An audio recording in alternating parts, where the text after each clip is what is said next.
बिस्मिल्लाहिर्रहमानिर्रहीम। अस्सलाम वालेकुम नाज़रीन, आप यूट्यूब चैनल देख रहे हैं। मैं इमरान खान हूँ। गिलगित बल्तिस्तान में इलेक्शन तो चल रहा है, लेकिन एक के बाद एक लतीफ़ा भी हो रहा है। एक तो पाकिस्तान की एस्टेब्लिशमेंट ने अपनी टीमें भेजी हुई हैं, कुछ डिजिटल मीडिया के प्लेटफॉर्म एस्टेब्लिशमेंट ने बनाए और उनके अंदर लोगों को भर्ती किया और उन लोगों को अब भिजवाया गया है गिलगित बल्तिस्तान में, और वो जाकर अजीबोगरीब रिपोर्टिंग कर रहे हैं। ड्यूटी उनकी ये है, जो चीज़ें वो बता रहे हैं कि नंबर एक, वहाँ पे लेवल प्लेइंग फील्ड है, वो तो पूरी दुनिया ने देख ली। जो असद कैसर के साथ हुआ, जुनैद अकबर के साथ हुआ, या सलमान अकरम राजा, नईम हैदर पंजूथा, और जो कुछ हुआ शौकत बसरा के साथ, या बाकी लोग पाकिस्तान तहरीक इंसाफ के उम्मीदवारों के साथ जो हो रहा है, जो कुछ वहाँ पे वोटर लिस्टों के साथ हो रहा है, तो ये सारी चीज़ें देख के तो साबित होता है ना कि क्या हो रहा है। बहरहाल ये साबित करने के ऊपर तो लें कि मुकम्मल आज़ादी है, जो मर्जी करो वहाँ पे गिलगित बल्तिस्तान में, आप जितने मर्जी झंडे लगाओ, पाकिस्तान तहरीक इंसाफ के आपको रोकने वाला कोई नहीं है। तो वहाँ पे ये तासुर देने गए हैं कि लेवल प्लेइंग फील्ड है, हालांकि लेवल प्लेइंग फील्ड नहीं है। नंबर दो, ये वहाँ पे खबरें दे रहे हैं कि जनाब टिकट पाकिस्तान तहरीक इंसाफ ने दुरुस्त नहीं बांटे। भाई पाकिस्तान तहरीक इंसाफ टिकट जिसको मर्जी दे, आप इलेक्शन तो लड़ने देना। भाई धांधली करने का तो कोई जवाब नहीं होता। भाई टिकट दुरुस्त नहीं बांटे, तुम लोग जाके 2 टके के छोटे छोटे सहाफ़ी हैं, ये जाकर फैसला करेंगे कि पाकिस्तान तहरीक इंसाफ ने टिकट ठीक दिए हैं या टिकट गलत दिए हैं। सारी ज़िंदगी इन्होंने सियासत, कोई काउंसलर का इलेक्शन नहीं लड़ा, और ये फैसला करेंगे टिकट ठीक दिए या गलत दिए। इमरान खान ने जिसको भी टिकट दिए थे ना, या उसकी पार्टी ने 2024 के इलेक्शन में, वो सारे जीत गए थे। वोट इमरान खान का, इस वक्त सिचुएशन कोई और है, टिकट विकेट का मामला नहीं है। देखो शेर अफजल मरवत जैसे लोग जीत कर असेंबली के अंदर पहुंच गए थे, तो वो टिकट इमरान खान ने, उनकी पार्टी ने टिकट ही दिया हुआ था ना। बहुत सारे लोग खुद ये कहते हैं कि हमारी तो औकात ही नहीं थी, हमें तो इमरान खान साहब ने टिकट दे दिया या उनकी पार्टी का टिकट मिल गया तो हम जीत गए। नंबर तीन, ये तासुर दे रहे हैं कि नून लीग और पीपल्स पार्टी बहुत ज़्यादा मकबूल है। मैं अभी देख रहा था, नून लीग के वफाकी वजीर बैठे हुए थे, साथ में कैप्टन सफदर भी था, तो 4 लाइनें थी लोगों की, जो लोग बैठ के उनकी बात सुन रहे थे, और वो लाउड स्पीकर के ऊपर जनाब तकरीर कर रहे थे। जितने लोग बैठे हुए थे ना, उनसे एक कमरे के अंदर बैठ के भी बात हो सकती है, या जितने लोग बैठे हुए थे एक हॉल के अंदर, कमरा नहीं तो चले हॉल लगा लें, एक हॉल के अंदर बैठ के बात हो सकती है, बगैर माइक के, स्पीकर के, लाउड स्पीकर के बगैर भी बात हो सकती है। और एक ये तासुर दिया जा रहा है कि वहाँ के लोगों को कोई एतराज़ नहीं है जो कुछ भी हो रहा है। ये तो पता चलेगा जब आप धांधली करेंगे और वहाँ पे जुल्लू फेरेंगे, तो उसके बाद क्या होता है। तो एक के बाद एक लतीफ़ा आ रहा है। अभी कैप्टन सफदर साहब जनाब एक तकरीर कर रहे थे, जिसका मैंने आपको हवाला दिया। वहाँ पे खुरम दस्तगीर बैठे हुए थे, आबिद शेर अली थे, अमीर मुकाम थे, और दीगर कुछ और लोग भी थे। ये फेडरल मिनिस्टर्स हैं, ये लोग वहाँ पे मौजूद थे। और कैप्टन सफदर ने तकरीर करते हुए भारत के 100 तैयारे गिरा दिए। यानी कैप्टन सफदर की तकरीर की समझ नहीं आती, कभी इधर हो जाता है, कभी इधर को जाता है, कभी उधर को जाता है, कभी बदवा देते थे शरीफ खानदान को, कभी जरदारी को बदवा देते थे। कोई समझ नहीं आती कैप्टन सफदर जा कहाँ को रहे हैं। कभी ये कहते हैं जिसने पाकिस्तान को लूटा या अल्लाह उन्हें बर्बाद कर दे, साथ ही मियाँ साहब की तबीयत खराब हो जाती है, वो जनेवा चले जाते हैं। तो कैप्टन सफदर की तो बदवा भी बड़ी खौफनाक लगती है। बहरहाल कैप्टन सफदर ने कहा जी भारत के 100 तैयारे तबाह कर दिए हमने लड़ाई में। अब ये तैयारे तो इतनी तेज तो डोनाल्ड ट्रंप ने इतनी लंबी छोड़ दी जितनी लंबी कैप्टन सफदर ने छोड़ दी है। ये सारे छोड़ो ही है, मुझे लगता है। मरियम नवाज आती है, इतनी लंबी लंबी छोड़ती है, बंदा हैरान हो जाता है। कैप्टन सफदर उनका शौहर, वो छोड़ता है, बंदा हैरान हो जाता है। पता नहीं इनके बच्चे कल को क्या करेंगे। ये पूरी छोड़ू खानदान है। नवाज शरीफ ने इतनी इतनी लंबी छोड़ी, इतने 100 अरब कुर्बान, फलाने इलाके के ऊपर कुर्बान, खैबर पख्तूनख्वा वालों ये पैसे कुर्बान, फलानी जगह पे ये पैसे कुर्बान हो। मियाँ नवाज शरीफ ने कर कर तकरीरें पूरे पाकिस्तान में 1000 एयरपोर्ट बना दिया था इलेक्शन कैंपेन में पिछली मरतबा, तो वो कुछ भी नहीं हुआ। बाद में किसी को कोई पैसा नहीं दिया, तो बड़ी लंबी लंबी छोड़ते हैं। शहबाज शरीफ ने कितनी लंबी लंबी छोड़ी, जरदारी को सड़कों पे ना घसीटा तो मेरा नाम शहबाज शरीफ नहीं है। फिर शहबाज शरीफ ने एक और बड़ी लंबी छोड़ी, अपने कपड़े बेच दूंगा, कौम को गरीब नहीं होने दूंगा। उसके बाद हमने देखा कि बड़े बड़े डिज़ाइनर सूट पहन के वो आसिम मुनीर साहब के साथ वॉक करते हुए टिकटॉक बनाते हैं, और वो टिकटॉक जनाब हुकूमती अकाउंट्स, वो पूरा पैसा खर्च करते हैं, पूरा जोर लगाते हैं उनको वायरल करने के लिए भी। सूरत हाल ये है। अब ये कैप्टन सफदर ने छोड़ दिए जनाब 100 तैयारे इंडिया के हमने तबाह कर दिए। ना इस बात का इंडिया को पता है, ना पाकिस्तानी फौज को पता है। ये तो पाकिस्तानी फौज का मजाक उड़ा रहे हैं एक तरह से। अब जितनी लड़ाई हुई है, जैसी लड़ाई हुई है, उसको वैसे ही रहने दें। एक कामयाबी अल्लाह ने पाकिस्तान को दी है, आप उसको एग्जेजरेट कर करके क्यों मशकूक बना रहे हैं। तो कैप्टन सफदर ने जनाब अली अब 100 तैयारे तबाह कर दिए। सराजुल हक साहब ने वहाँ पे एक हक कोई की है, और ठीक बात की है। जमात इस्लामी के साबिक अमीर हैं सराजुल हक साहब। और मैं आपको एक बात बताऊँ, जब मैं जबरी तौर पर लापता होकर वापस आया ना अपने घर में, तो बड़े सियासतदान मुझे छुप छुप के फ़ोन करते थे, साफ़ी भी एवं डर डर के। उन्हें पता था मुझे मिलने के लिए आएंगे, उनके लिए प्रॉब्लम हो जाएगा। बहुत सारे लोग मुझे मिलने नहीं आते थे। सहाफ़ियों ने तो फिर भी हौसला किया, सियासतदान डरते थे मुझे मिलने आने के लिए। वो सोचते थे कि इमरान रियाज को मिलने के लिए जाएंगे तो हम ज़ेर अताब आ जाएंगे, हमारे लिए मुश्किलात बढ़ जाएंगी। तो उस वक्त सराजुल हक साहब सबसे पहले मेरे घर आए थे, जमात इस्लामी के अमीर। तो सराजुल हक साहब आए थे, उन्होंने आकर अफसोस भी किया, और जो कुछ मेरे साथ हुआ पूरी बातचीत मेरे से उन्होंने सुनी भी।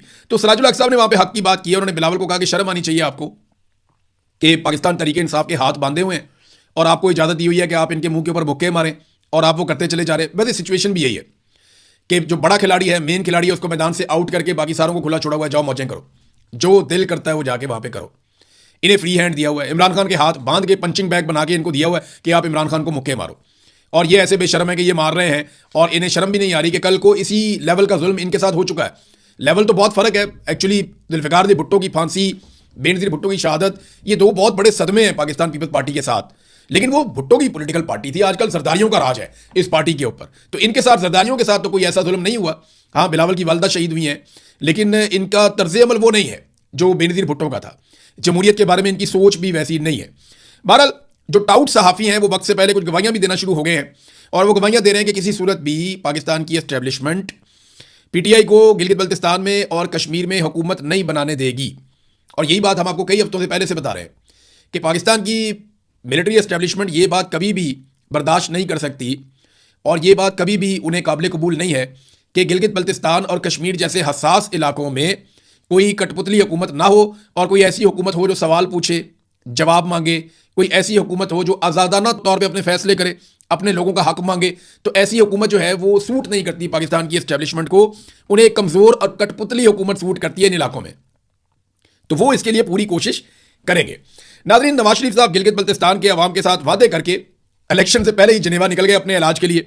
गिलगित बल्तिस्तान के लोगों को कह रहे थे आपको अस्पताल दूंगा, आपको इलाज दूंगा, आपको तालीम दूंगा, और खुद अपने इलाज के लिए मियाँ साहब इलेक्शन में वोटिंग से पहले ही गिलगित बल्तिस्तान से निकलकर जिनेवा चले गए।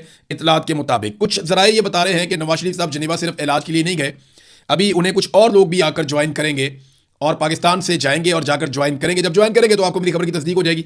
जो इतला आ रही है वो ये है कि पाकिस्तान से कुछ और लोग जाएंगे, जाके नवाज शरीफ को ज्वाइन करेंगे अपने इलाज के लिए। ये अभी तक खानदान कब से इक़्तिदार में, देखें नवाज शरीफ एक्साइज मिनिस्टर, वज़ीर ख़जाना, फिर नवाज शरीफ जो है वज़ीर आला, फिर नवाज शरीफ 3 मरतबा वज़ीर आज़म, 3 मरतबा शहबाज शरीफ वज़ीर आला, हमजा शहबाज 1 मरतबा वज़ीर आला, शहबाज शरीफ 2 मरतबा वज़ीर आज़म, फिर हमजा शहबाज के बाद मरियम नवाज वज़ीर आला। इस ख़ानदान ने इक़्तिदार के इतने लोशे और इतने मज़े लिए हैं, लेकिन ये ख़ानदान पिछली 4-5 दिहाइयों से इक़्तिदार में होने के बावजूद आज तक एक अस्पताल नहीं बना सका जिसमें इस ख़ानदान का इलाज हो जाए।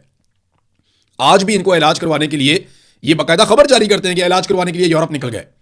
तो आज भी इलाज के लिए यूरोप जा रहे हैं, तो ये इनके ऊपर बोझ है। एक आम पाकिस्तानी जिसके पास पैसा है, अगर वो अपना इलाज करवाने के लिए पाकिस्तान से बाहर जाता है, आप उसका गिरबान नहीं पकड़ सकते।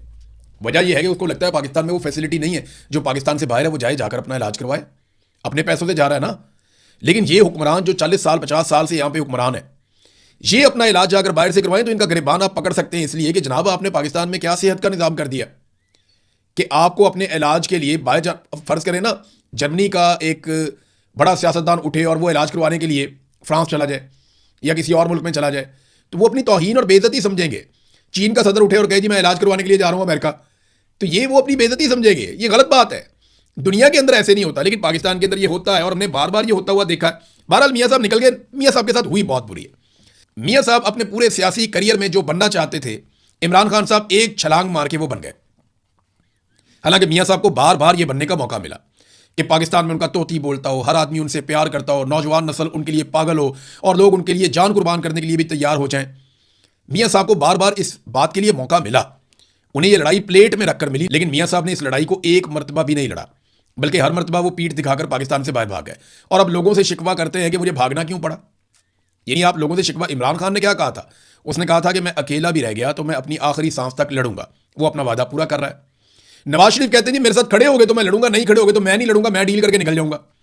इमरान खान में और नवाज शरीफ में फ़र्क यह है कि नवाज शरीफ ने हमेशा लोगों से कहा कि मेरे साथ वफादार रहना और अगर मुझे ज़रा सी भी कमज़ोरी महसूस हुई तो मैं लड़ाई छोड़ के निकल जाऊंगा।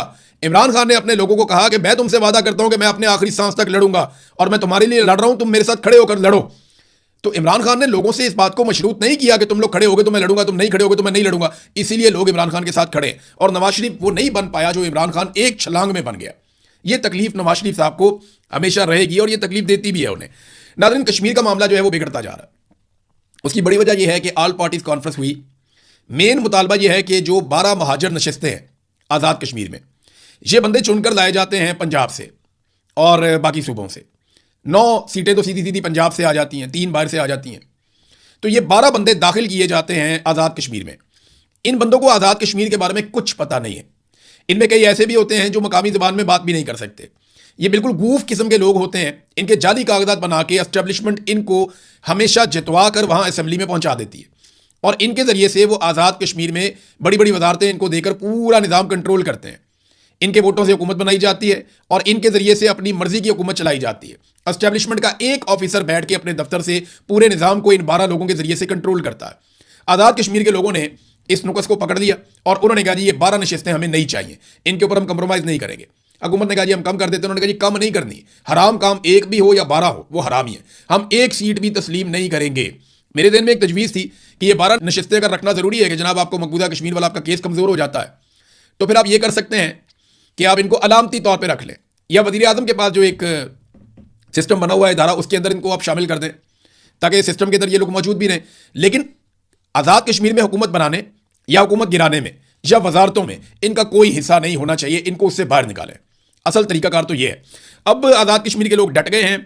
अवामी जॉइंट एक्शन कमेटी ने सख्त अहकाम जारी किए अपने लोगों को और जगह जगह उनकी मीटिंग्स हो रही हैं, और जो मैं अब आपको इतला देने वाला हूं वो है खौफनाक इतला।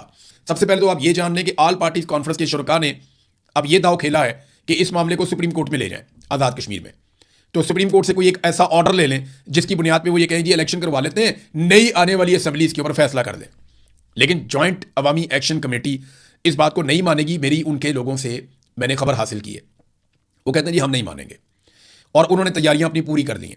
आज़ाद कश्मीर में बहुत सारे ख़ानदान ऐसे हैं जो मुझे ज़ाती तौर पे जानते हैं, और मुझे ये इन्फॉर्मेशन मिली है कि लोग राशन इकट्ठा कर रहे हैं, 15 दिन का, 1 महीने का, 1.5 महीने का लोग राशन इकट्ठा कर रहे हैं कि बवक्ते ज़रूरत हम अपने आसपास के लोगों को भी दे सकेंगे और बवक्ते ज़रूरत वो हमारे काम भी आएगा। तो ये एक इशू अब हुकूमत को देखना पड़ेगा कि उन्हें अवामी एक्शन कमेटी की बात तस्लीम करनी है या नहीं करनी है। अगर वो बात नहीं मानते तो मामला एहतजाज की तरफ जाएगा, अगर वो बात मानते हैं तो एस्टेब्लिशमेंट का कंट्रोल आज़ाद कश्मीर के ऊपर से कम हो जाएगा। अब लोग राशन इकट्ठे कर रहे हैं, और जो जॉइंट अवामी एक्शन कमेटी है उसने एक हिकमत अमली भी बना ली है कि अगर मोबाइल फ़ोन बंद होते हैं तो क्या करना है, इंटरनेट बंद होते हैं तो क्या करना है, अगर कोई फॉल्स फ्लैग ऑपरेशन होता है तो उसका क्या करना है। बड़े पैमाने पर नौजवानों की ड्यूटियां लगाई गई हैं, हर इलाके से, हर गली मोहल्ले से नौजवान चुने गए हैं, और उन्हें यह बताया गया है कि अगर कोई भी शख्स बाहर से अंदर दाखिल हो और आप उसे नहीं जानते तो उसको आइडेंटिफाई करें। ना सिर्फ आइडेंटिफाई करें बल्कि पकड़ें, और पकड़ के पूरी तहकीक करें। और नौजवानों की बाकायदा टीमें बना दी गई हैं। तो जो फॉल्स फ्लैग ऑपरेशन का एक मनसूबा हमेशा एस्टेब्लिशमेंट की जानिब से बनाया जाता है कि कोई ना कोई ऐसी हरकत करवा दो, उस हरकत के बाद सारा मलबा डालो तहरीक के ऊपर और लोगों के ऊपर गोली चला दो। तो इसको नाकाम बनाना सबसे मेन चीज़ थी, और इस पर जो अवामी जॉइंट एक्शन कमेटी है उन्होंने खासा काम किया है। अब हुकूमत के पास टाइम बहुत थोड़ा रह गया है। ये आजकल भी मुज़ाकरात होने हैं 6-7 तारीख तक, फिर 9 तारीख को उनका एहतजाज शुरू हो जाएगा। तो ऐसा दिखाई देता है कि लंबे अरसे तक ये एहतजाज चलेगा। हुकूमत ताकत से निमटने की कोशिश करेगी, बंदों को उठाएगी, अगवा करेगी, गिरफ्तार करेगी, लेकिन इस सूरत में जॉइंट अवामी एक्शन कमेटी ने अपनी दूसरी, तीसरी और चौथे दर्जे की क़यादत भी पहले से बता दी है कि जनाब अगर ये बंदा गिरफ्तार होता है तो फिर कौन अमल दरामद करवाएगा, फिर कौन आएगा, उसके बाद कौन आएगा। और ये क्योंकि अवाम में से है ना, तो अवाम ने ही फैसला करना है, और इसके फैसले ऊपर से नीचे नहीं होते, नीचे से ऊपर होते हैं। हर गली मोहल्ले की सतह के ऊपर ये जॉइंट अवामी एक्शन कमेटी की मीटिंग होती है। उस मीटिंग के अंदर जो डिसीजन होते हैं वो ऊपर पहुंचते हैं, और उसकी बुनियाद के ऊपर जो इनकी क़यादत है वो फैसला करती है। पीछे हटने का इनके पास रास्ता नहीं है। मैंने कहा जी कोई रास्ता आपके पास पीछे हट सकते हैं? उन्होंने कहा जी नहीं, हम पीछे नहीं हट सकते। वैसे अगस्त में इनके इलेक्शन होने चाहिए उसूलन, और इलेक्शन के हवाले से एक सवाल मैंने किया तो मुझे ये पता चला कि अभी जो जॉइंट अवामी एक्शन कमेटी है उसने कोई फैसला नहीं किया कि वो कभी इलेक्शन लड़ेंगे, लेकिन उन्होंने ये भी नहीं कहा कि वो इलेक्शन नहीं लड़ेंगे। बहुत मुमकिन है कल को जब चीज़ें ठीक हो जाएं तो ये इलेक्शन लड़ने के लिए आए और एक ऐसा अलाइंस बने जो पाकिस्तान की मिलिट्री एस्टेब्लिशमेंट से कंट्रोल से बाहर हो। देखिए, अगर एस्टेब्लिशमेंट के कंट्रोल से बाहर आज़ाद कश्मीर में हुकूमत बन जाती है ना, तो ये अब तक की सबसे बड़ी उन्हें शिकस्त हो जाएगी, क्योंकि अभी तक उन्होंने वहाँ पे कठपुतलियाँ ही चलाई हैं। नाज़रीन, ने एक और बड़ी अजीबोगरीब और भोंडी हरकत की पाकिस्तान की हुकूमत ने IMF के कहने के ऊपर। फैक्ट्रियों ने जो मीटर लगाए हुए हैं, यानी सनती यूनिट जितने भी हैं पाकिस्तान में, उन्होंने अपने अपने मीटर लगाए हुए हैं, वहाँ से बिजली वो खरीदते हैं। अब हुकूमत ये कह रही है कि जो कम बिजली खरीदेगा और उसने सोलर लगाया हुआ है और कम बिजली खरीद रहा है, हम उसके ऊपर फिक्स्ड चार्जेस लगाने जा रहे हैं। मिसाल के तौर पे आप पहले 5000 यूनिट इस्तेमाल करते थे, आपने बाद में सोलर लगा लिया और बहुत ज़्यादा सोलर लगा लिया, तो अब आप 3000 यूनिट इस्तेमाल करते हैं और साथ आप सोलर से बिजली बनाते हैं, तो फिर आपके ऊपर फिक्स्ड चार्जेस लगा दिए जाएंगे। ये IMF ने कहा जी बहुत पैसा वसूल करो इनसे। अब सनतकार जो है वो परेशान हो गए। हम्माद अजहर साहब ने इसके ऊपर जो है वो आंखें खोलने की कोशिश की। उन्होंने कहा ये हुकूमत एक पागलपन कर रही है, इनको आइडिया नहीं है क्या करने जा रहे हैं। ये जो इस वक्त बिजली कम इस्तेमाल हो रही है सनतों में, ये इसलिए कम इस्तेमाल नहीं हो रही कि सनतकारों ने सोलर लगा लिए हैं। ज़्यादातर सनतकारों ने तो सोलर लगाए भी नहीं, तो वो भी कम बिजली इस्तेमाल कर रहे हैं। कम बिजली इस्तेमाल करने की बड़ी वजह यह है कि मार्केट में खरीदारी नहीं हो रही, खरीदो फरोख्त कम हो रही है, लोगों की चीज़ें बिक नहीं रही, इसलिए सनतकार कम चीज़ें बना रहे हैं और वो कम बिजली इस्तेमाल कर रहे हैं। अगर वो